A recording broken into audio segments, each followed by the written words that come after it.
কি গরম পড়েছে রে বাবা, এই গরম আর সহ্য করতে পারছি না। আমিও সেটাই ভাবছি কি করা যায়। এবার বাবা এসিটা নিয়েই নে। কেন বাবা, জানালা খুলে দাও, ঘর ঠান্ডা হয়ে যাবে। এর জন্য এসির কি দরকার?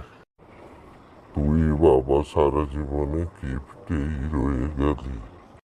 ঠিক আছে, সামনের বছরে দেখব। সামনের বছর করে করে তো আর কিনলেই না, আমি বুড়ো হয়ে গেলাম। ঠিক আছে, আমি দেখছি। দাদু দাদু আমার সাথে খেলবে? চুপ কর হনুমান, আমার গরম হচ্ছে। দাদু তুমি আমায় হনুমান বললে? আমি বাবাকে বলছি। যা যা, তোর বাপকে গিয়ে বল। বাপ ছেলে দুটো একই রকম, যত সব